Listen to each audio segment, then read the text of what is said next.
Hello, thank you so much for tuning in to the live stream of West Canton Baptist Church. I'm Pastor Jonathan Blaylock, and I'm delighted that you're watching with us today. I want to make you aware of a couple of opportunities. Our kids have a kids ministry called Glow Ministry, or Glow Kids. They meet every Sunday night at 6 p.m. here at the church. We would love to invite your children to join us. Ages 3 through 5th grade.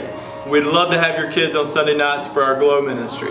Also, I want to let you know that you can contribute to the ministry of West Canton Baptist Church online. You can give safely and securely at westcantonbaptist.com/giving. Go onto our website and you'll see the link. We would love to have your support and for you to be able to contribute to our ministry here. Finally, I would like to invite you to personally join us on campus at 75 Lowe Street in Canton, North Carolina. We're just at the top of the hill off of Old Clyde Road, and we would love to have you worship with us on the Lord's Day at 11 a.m. in person. I pray that the service today would bless your heart and that God would reach into your life and stir in your heart and cause you to move for His glory.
All right. Well, this evening we're going to do what I call front porch conversations, and I got to straighten the chairs up or it's going to drive my OCD crazy.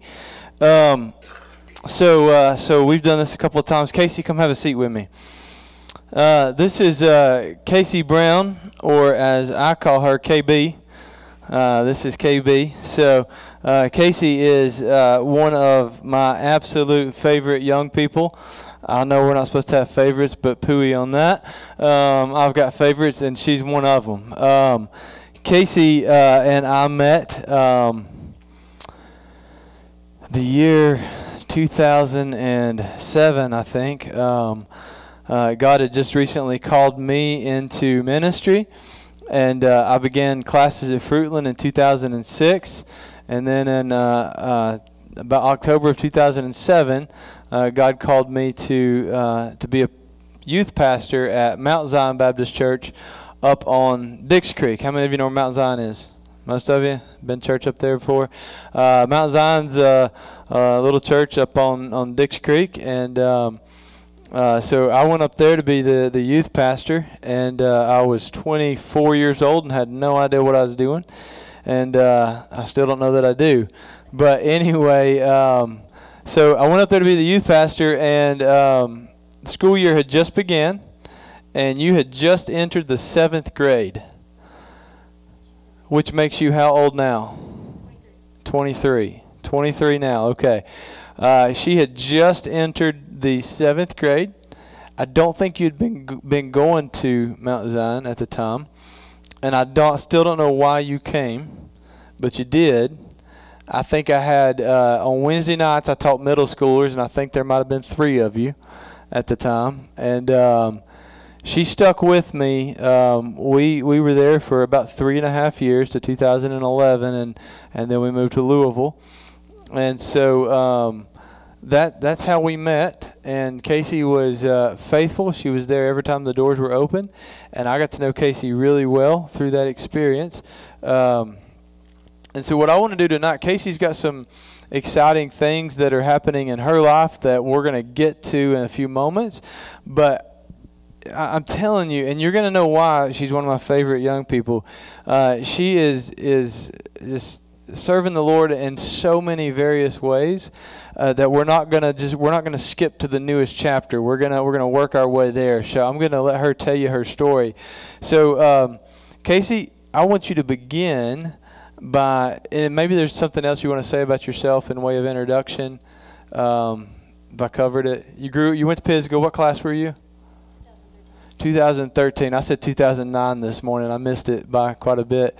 2013 from Pisgah High School. Wonderful softball player at Pisgah. See, you're from Haywood County. Grew up near Camp Daniel Boone. Your parents still live there. Your dad works at the mill.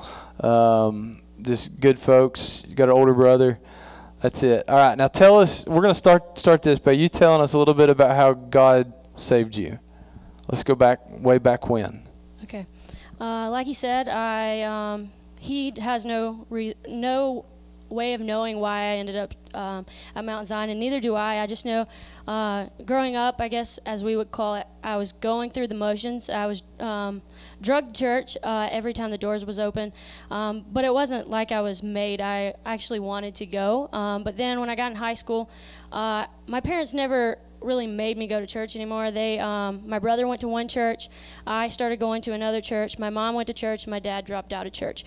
So that kind of started a conflict in our family, and it was probably the most trying time of my high school years is actually when the Blaylocks were at Mount Zion.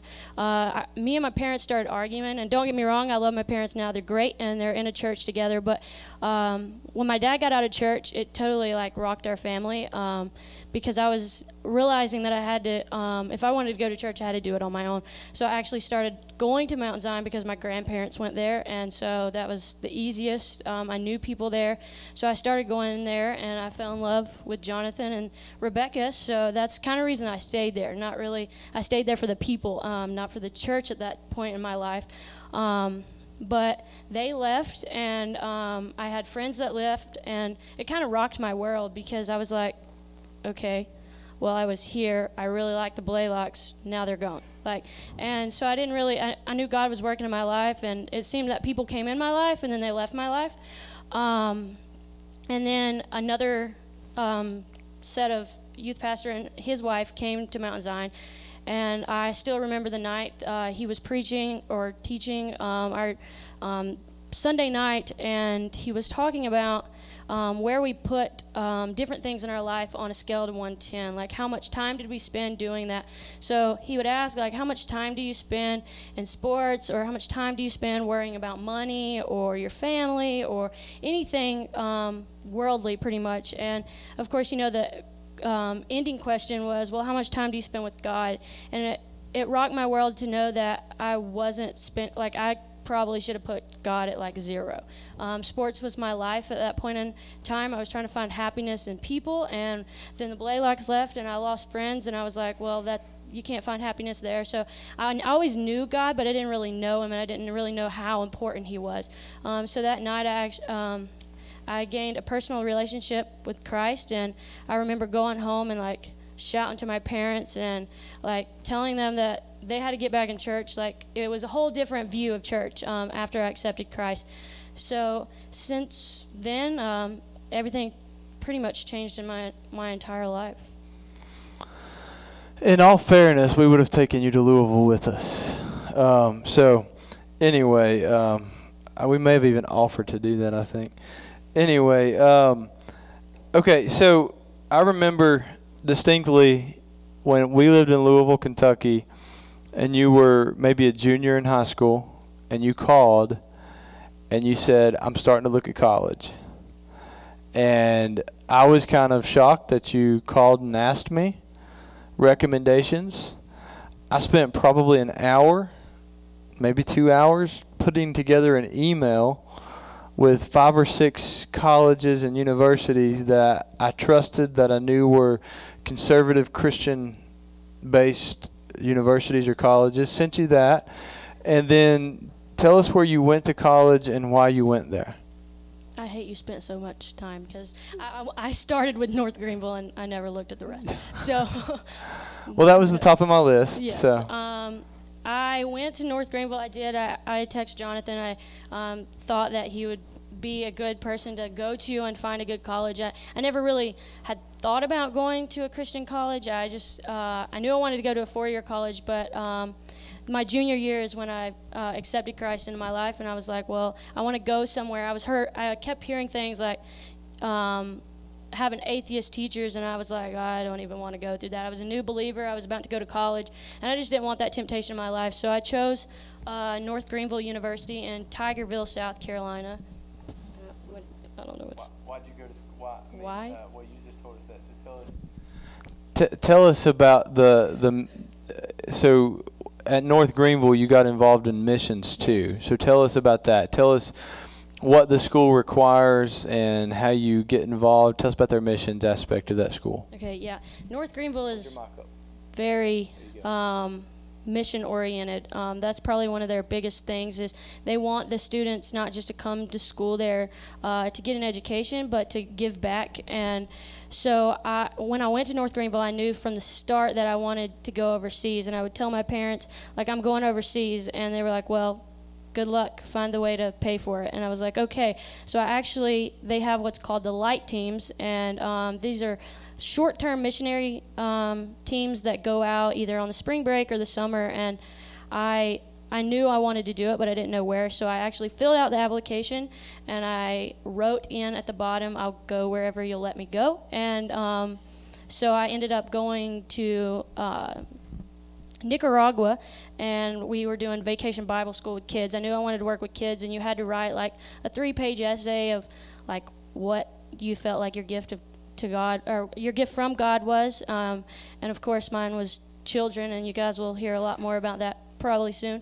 And going to North Greenville really opened the door, and that's really what started my, I guess, eagerness to want to go overseas, because I went to Nicaragua and came back and saw the States as a total different pretty much world that we live in, and it really opened my eyes, and I knew that I wanted to go back. But the Nicaragua trip didn't work out, and it was actually a God thing, because I ended up going to the Middle East the next time, and I've been back to the Middle East twice.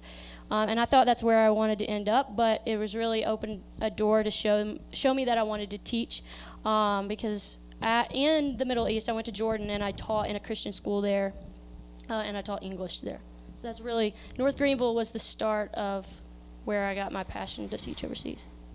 So North Greenville University is a good place to send your kids if you're looking for a place. My sister graduated there, and I know other folks that have been there. And Kasey went there and got her started in the missions there. If you missed any of that, you've been to Nicaragua and you've been to Jordan, the country of Jordan, twice. And you went on spring break, right? So, okay, so I want you to think about this for a moment. Most college kids on spring break go to Panama City, right? Okay. So America's not all bad yet. We've got college kids going to Nicaragua on mission trips on spring break. So let's give some praise to the Lord for that. So Kasey, tell me what your degree is in. So you graduated from North Greenville 2 years ago? A year ago. A year ago? What's your degree in? It's interdisciplinary studies in education and communications. Interdisciplinary studies in education and communication. Yes. So that means that you can teach. Yeah. Okay. Okay. Yes. Yeah. So you have a degree in, let's just call it teaching for short. Okay. Mm-hmm. Something to that effect, right? Yes, is that fair? Okay. Okay. And your heart is kids. Yes. You like kids. I love kids. She's always got kids with her. Rebecca just told me this morning that we're losing one of our babysitters, and actually our other babysitter has recently entered the call to missions too. So missions is killing us. So anyway, killing date night for us. So Kasey's been one of our babysitters the past 5 years, and when she's available. So you're 23 years old, and you have a 2-year-old, 3-year-old son that's not yours. Tell us all about that. Yeah. I have a 3-year-old foster child, and he's lived with me for almost 11 months. So he's mine. I claim him everywhere I go. Yeah. When I started the fostering process, I was still in college. I was actually in my last semester of my senior year, and I didn't really know that I knew I wanted to foster, but I didn't really know that I wanted to do it so soon. I thought I would do it, after I got married, had my own kids, and I knew the Blaylocks fostered, but I thought they were like superheroes at the time. I was like, no, thank you. And then I actually had a friend who, he was a foster child, and he got adopted at the age of 15. So it was really cool to see both perspectives of that. And I called DSS, not really knowing what I was doing, but I called them, and I talked to Rachel, which she was up here speaking, Rachel Young, and I was like, I just want to know about fostering. And she said, well, the classes start tomorrow, so why don't you come and you can find out all about it. So I went.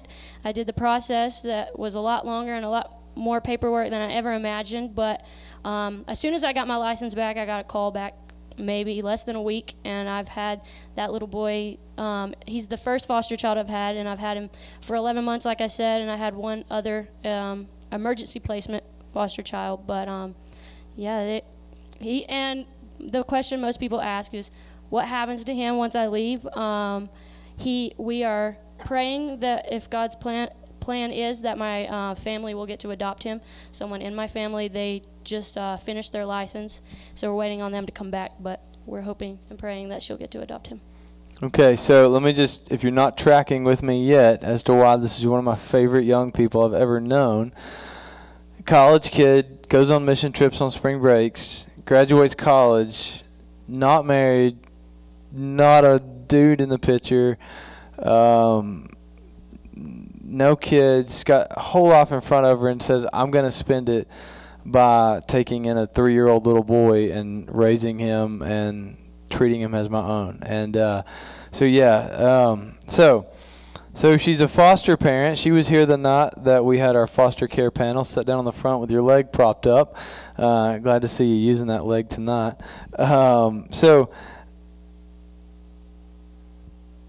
tell us, your foster care, you're going to Nicaragua, you're going to Jordan, you're going to all these places. You want to teach. You want to teach kids English, right? What's the next chapter look like? Tell us where you're going and what you're doing. Well, the next chapter, I'm going to Niger, Africa, to teach children with learning disabilities, which is a whole nother story. I grew up with a learning disability, so it was kind of like God definitely opened that door. I was told in first grade that I was dyslexic and that pretty much I would never go to 4-year college. And after I passed that point, it kind of like God's like, here, you can do whatever, you know, like I've opened these doors and you've crossed barriers. So I am going through Teach Beyond, which is an organization that originally started in Canada, which is where I just returned from. I returned from Canada for training for Niger. They went over just cross-cultural ministry and leaving behind things and just going through different trials and financial support and stuff like that. But I didn't know that I wanted to go to Niger. I actually wanted to go back to the Middle East, and I kind of put that out there, and I was like, God, I want to go to the Middle East. I want to go to the Middle East. But when I applied for Teach Beyond, I got contacted by a lady, and she told me all about the school. It's called Sahel Academy, and it's actually a missionary school, but it also takes in locals. And so I'll primarily be working with the local children with learning disabilities, but also the some of the missionary kids, because they speak French and they all want to learn English. So it will be a challenge, but I'm definitely excited about the next chapter. So you're going to Niger. We call it Niger. You got the French pronunciation of Niger. Niger, Africa. Tell us about that. That's a big country, right? Yes. Tell us about it. It's the Western Africa? Yeah, it's West Africa. That's the largest country in West Africa, right? Yes, it's the largest country in West Africa. There's about 80% Muslim country, which is very similar to the Middle East, is where I was coming from, or wanted to go. So it definitely touched my heart to learn that this country was Muslim, or mostly Muslim. There's actually only 1% of Christian or people who have a relationship with Christ. Some say they're Christians because they're not Muslim, but that doesn't actually mean they're Christian. That's not what we would say. Like when we say we're a Christian, we mean we have a personal relationship with Christ. But if they're saying they're Christian, it means they're not Muslim. If they say they're Muslim, they're not Christian, but that also doesn't mean they practice, I guess, Islamic culture. So to give you a perspective of Africa, Africa is like, I want to say they said like 7 of the United States. So it looks kind of small on the map, but back behind us. But it's actually really big. And like he said, Niger is the biggest country in the West Africa. What is it about Muslims You want to go to the Middle East? You want to go to Africa? What is it about Islam that attracts you? Well, when I went to the Middle East, I didn't know anything about Muslims. I was like, okay, I know they don't, I know they worship a different God than us, but the first morning getting woke up at 5 o'clock to the call of prayer rocked my world. It was so dark, and it kind of just breaks your heart, especially if you hear it. You can actually look up the prayer, and it's not the same as being there, but you can see the darkness and feel the darkness there. And so after going to Jordan and coming back, I just can't imagine those kids. They're growing up believing that this person like me or Jonathan is going to save their life, which is not true. So it just kind of broke my heart. But learning that these families are so welcoming. They're actually more welcoming than Americans. We bring people in our homes and we have dinner and then we send them off. But these people want to actually invest in your life. They want to know about you, and they want to know why you want to come to our country. So we would spend 5, 6, 7 hours. We would just go for dinner, but we'd spend 5 or 6 hours just having conversations with these people, and they were so welcoming and loving. So to know that these people are loving and welcoming, but they're in so much darkness, it would really break your heart. You were probably having tea together. Lots of tea. Lots of hot tea. And coffee. And very strong coffee. Yes. Betty Jean, you'd love it. It's awesome. And then probably sharing dinner on the same plate, like these monstrous plates of food. We met some Muslims in Louisville, and they were extremely hospitable people, but that's exactly how that went. Has anybody ever heard an Islamic call to prayer in person? It is creepy. It is absolutely creepy. We were... not only have I heard that, I heard it coming from the Dome of the Rock, which is a mosque that sits on the in the very spot where the Holies of Holies is on the temple in Jerusalem. We were leaving the temple, and then all of a sudden that thing echoed coming out of that Dome of the Rock, and that was the eeriest sound. It was as though Satan was calling you. And I know exactly what you're talking about. That will rock your world to realize people are hearing that and using that as a call to a form of, I honestly just satanic worship, basically, evil worship, a lie. So, okay, so you're going to Niger. You're going to be teaching English to children with learning disabilities.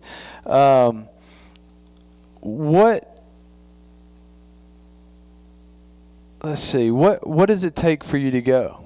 I mean, how are you going to? Let's just start with here. What's it going to cost for you to go? It's more than just a plane ticket, right? Yeah. If it was a plane ticket, I would not be sitting here. I would be there. It's going to cost $2,500 monthly, and I know eyes are going to go, what? Like, that's a lot of money, which it is. And I was just telling Jonathan before what it covered, and it pretty much is picking up, think about all the bills you have here, and it's picking them up and it's taking them there, plus more, because the insurance to live in another country is extremely expensive, because where I'll be living, there is not a hospital. There is a hospital, but I won't be having surgery there or anything. So you're having to have insurance that'll get you out of the country if something happens to you, or if the country gets attacked for some reason. You have to have a way out, a quick way out. So you're pretty much guaranteed that when you buy this insurance. But it covers everything I could possibly need. So the monthly support goes towards everything I'll need while I'm there, and then I have to raise support to get my plane ticket and my training, which I just finished my training. I decided that would be how I paid that out of pocket, but my startup cost is my visa and my plane ticket, but other than that, it's the $2,500 monthly, or if you look at it as like one-time support, it's like $24,000 a year. Yeah, that's pretty cheap. I mean, most people around here can't live on $24,000 a year. Most of us don't live on that. So $2,500 is what she's aiming for monthly in support.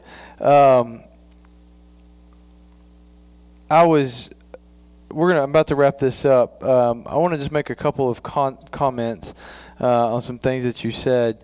Number one, we are a Southern Baptist church. Kasey, you grew up in Southern Baptist churches. You're familiar with the International Mission Board.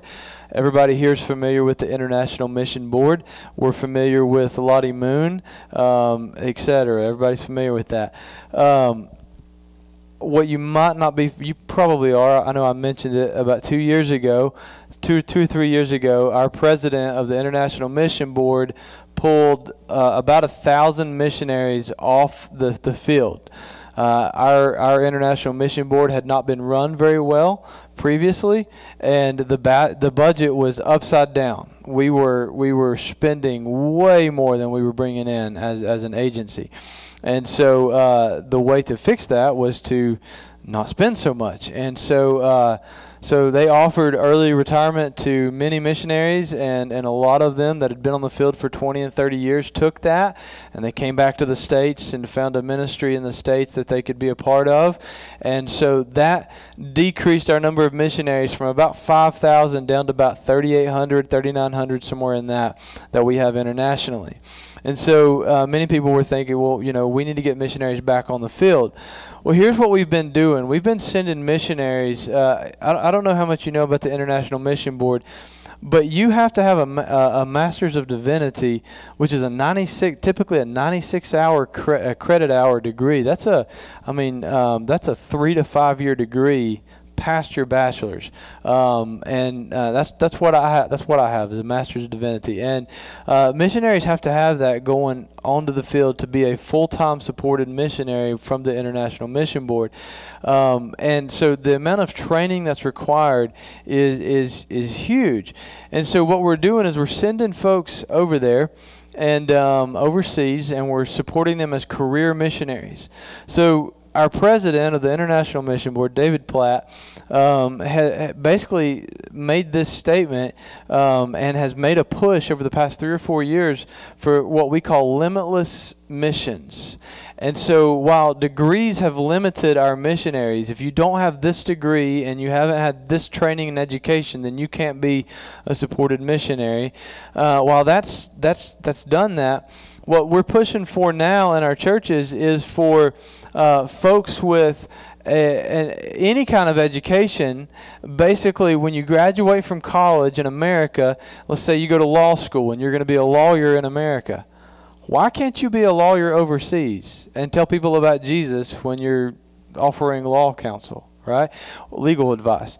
If you graduate from Duke Medical School and you're going to be a doctor in New York City or Miami or Asheville or wherever, why can't you be a doctor in a foreign nation, right? Is the pay is good? Probably not. But as believers, our pay is not what we are first and foremost about. Our first interest is, how do we get on the field to tell somebody about Jesus in a lost place? And so that's exactly what Kasey's doing. She's graduated from college with a degree to help her teach, and she could get a job in one of the schools, probably a school in Haywood County, teaching disabled kids. She could get a job in Charlotte or anywhere. You could probably go just about anywhere in America and find you a job.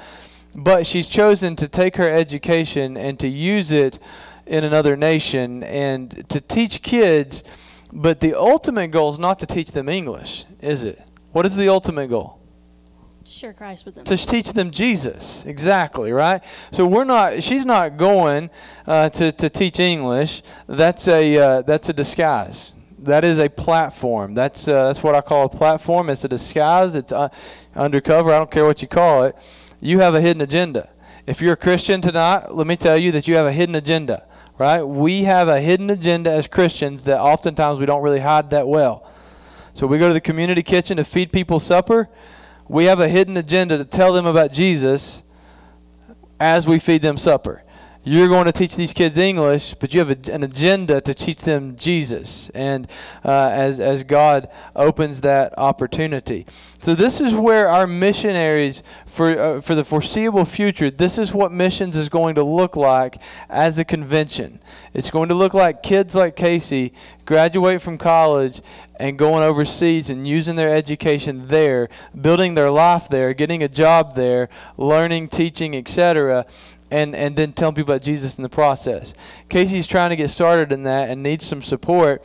And I typically, anytime somebody will come, I'll let somebody come in and talk about missions. We do this often. I want you to be introduced to missionaries, especially missionaries coming out of Haywood County. And Kasey is a prime example of that. So so I'd like you to pray about it. We figured that if 100 people gave $20 a month, you'd be supported. And so I have no problem to tell you. You know my paycheck. You get my paycheck every month. But Rebecca and I are doing that, and are happy to do that. Also, stand up for just a minute. I want you to see her cool shirt. It says Africa on the front of it. And on the back it says, Spirit, lead me where my trust is without borders. And there's a website where you can buy those shirts for $20, and then that supports her as well. So Avery spent her birthday money buying her a shirt the other day to support Kasey. And then I liked something else that you said, Kasey. You said you wrote on your application at North Greenville, wherever you'll let me go, I'll go. Right? That's biblical, just so you know. Right? That is Isaiah chapter 6. That's the paraphrase. When God asked Isaiah, whom shall I send? And Isaiah says, send me, I'll go. Here I am, Lord, send me. The paraphrase is, wherever you'll send me, I'll go. Wherever you'll let me go. And after this morning, what I preached this morning, that's the vision of West Canton Baptist Church. That's where we're headed, right? That every one of us, my heart is to pastor a congregation where every single one of us would say, my life is a blank check, Lord. Wherever you want me to go, I'll go. And so I'm going to ask you the same thing tonight that I asked you this morning as a response. Here's the response tonight. Number one, I want you to, just for a moment, ask the Lord, do you want me to go to North Canton Elementary School on Saturday and work? Forget your schedule and your calendar. God, do you want me to go? Number two, Lord, do you want me to go to New York City in December? Forget the reasons you can't do it. I know immediately we think of, well, I can't go because of this and I can't go because of that. I'm not asking about any of that. I'm simply asking you to ask the Spirit of God, do you want me to go? And then number three, here's a young lady that needs our support. Lord, I'm not asking about your checkbook. God, do you want me to support her? Just simply ask that. If you do, you let me know, and Lacey will have some links on our church Facebook page of how you can do all that online, and I can help you with any of that. And then before you go, I want you to meet Kasey. She's got a letter telling you about what she's doing that I'll get back to Bill and we'll hand out at the door. But can you see why this is one of my favorite young people ever? I mean, is it obvious yet? I mean, foster care, Jordan, Niger. I'll get that sooner or later. I got the redneck pronunciation. I mean, I'll tell you. Let me tell you this real quick, and we're done. Pastoring can be discouraging at times. You know that. You know that just as well as I do. And so many of you here tonight have the gift of encouragement, and you encourage me on a regular basis, and I appreciate that very much. There are times in ministry where Rebecca and I look at each other and we're like, why are we doing this? I'm just going to be frank with you and just be transparent, okay? It's not you. I'm just saying every pastor deals with this. There's times that things get difficult and you just look at each other as husband and wife and you say, why in the world are we doing this? It ain't the money. Why are we doing this? And I want you to know, and I want Kasey to know, that every single time that happens, we go back and we look at each other and we say, Kasey Brown, that's why we're doing this. This encourages me. This encourages me. There are kids from the youth group that are doing who knows what that you were in. I know pregnancies out of wedlock, etc. Who knows what substances and everything else. So not every kid in my youth group turned out like Kasey. But Kasey turned out like Kasey. And when I hear that and I see her, every time I see her, I'm encouraged. I saw her at the July 5th thing downtown Canton. She had like 6 kids with her. Quit trying to be like me.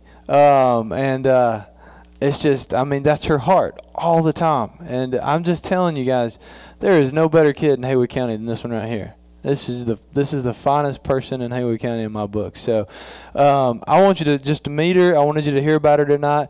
If you got any questions, feel free to come up afterwards, ask her. She'll be happy to answer. And if you want to get in contact with her or support her in any way, I'd be happy to help you do that too. If you're interested in one of her cool shirts, we'll get them in September, I think. Me and Rebecca will be sporting ours.